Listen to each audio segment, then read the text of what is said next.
The German word Kuhler in Antec Kuhler K240 RGB AIO means nothing but cooler actually. But it can also mean radiator or condenser. Yes, this is not about a fridge. Hey everyone, Mukul here. So Antec sent this AIO to me and here I am with another honest review because honesty rocks, to be honest. Well, in the box you get the radiator with the CPU block connected to it obviously, two 120mm RGB fans, a couple of mounts, brackets and screws for the many Intel sockets. There's also a plastic backplate for the Intel socket. The screws for Intel have these gunmetal sort of finish on them and they were extremely smooth in their screwing functioning. There's just one bracket for AMD socket, so yeah, clearly installing the AMD socket is going to be faster as compared to Intel's. Well, nothing but just another area where AMD beats Intel. What's good is that all of these brackets and backplate are in black color, so it can't hurt the aesthetic of many builds, I suppose. Apart from this, there are a bunch of cables which are going to be adequate for almost all your requirements. Antec has clearly made sure nothing goes amiss. The RGB sync cable is enough to attach the lighting of the fans and the CPU block together over a 12 volts A-RGB header on the motherboard. And if your motherboard doesn't support it, the other cable has an RGB controller to control the brightness, pattern and speed of the lighting. The 120mm fans can run up to 1700 RPM and have two cables on them. One is to power on the RGB lighting and the other one is to power the fans on. If you don't wish to have any RGB in your rig, you can skip the hassle of connecting the RGB cables, and I can't get any more obvious than this. There are these rubber dams on the fans on each side to calm down the vibrations coming off from it. This is definitely a little addition but important nonetheless, especially when the fans would be running at full speeds. The manual provided us this huge page that has sufficient details on it. I mean, that's where I found that the A-RGB connector supports the 12 volts header on the motherboard and not the 5 volts one. The radiator feels quite light as I really haven't lifted many AIOs in my life. The tubes are braided PTFE, which is the standard across many AIOs now. The tubes also have shrink joints over them at both the radiator's end and the CPU block, which is pretty good if you like the idea of having extra protection in case a joint on the AIO ever decides to vomit all over your rig.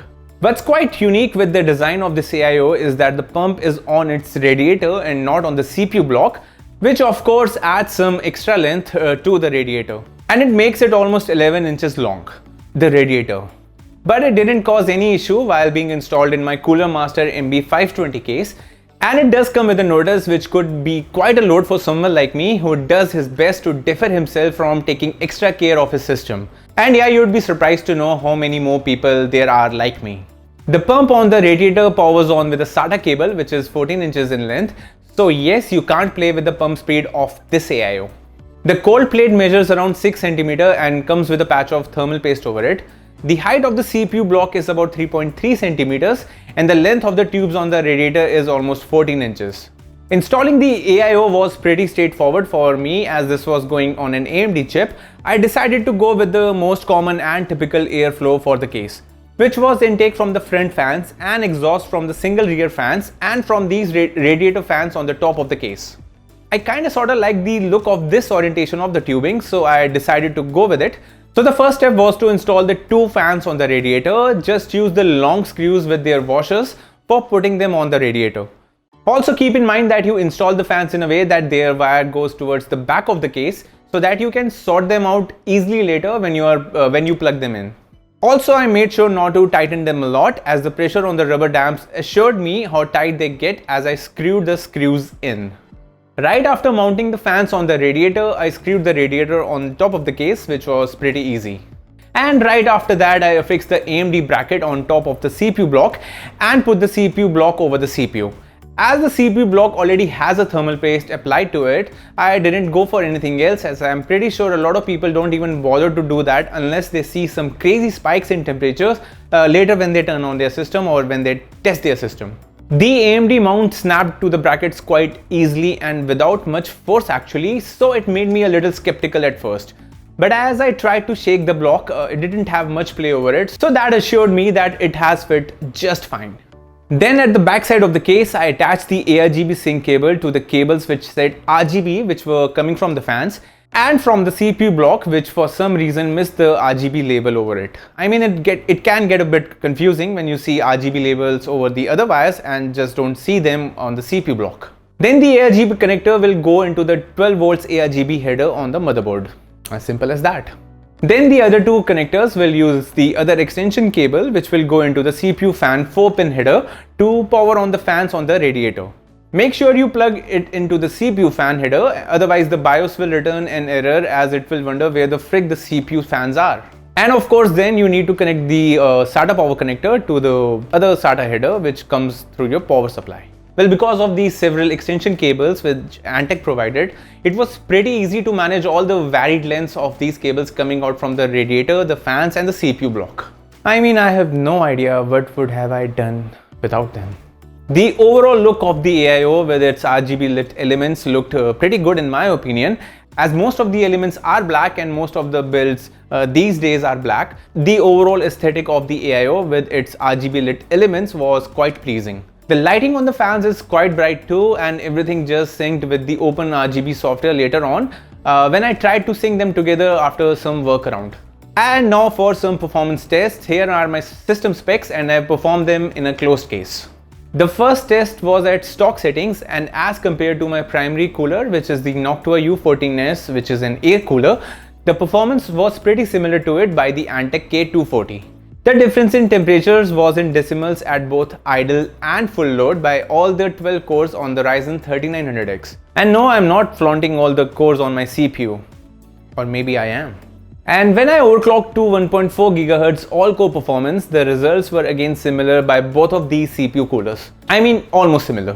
The peak temperatures during the Cinebench R23 overclock test close to around 89.3 degrees Celsius, which was about 1 degree higher than the Noctua. Well, to be honest, these are pretty typical temperatures here as the weather is getting quite warm now. During a long gameplay session of Division 2 at stock settings, the peak temperatures of the K240 reached up to 76 degrees Celsius, but it mostly stayed around 66 degrees Celsius during most of the gameplay. The noise was slightly audible when the fans on the radiator ran at full speeds, but if you live in a warm city with an air conditioning or a fan running over your head, you will most probably not hear anything.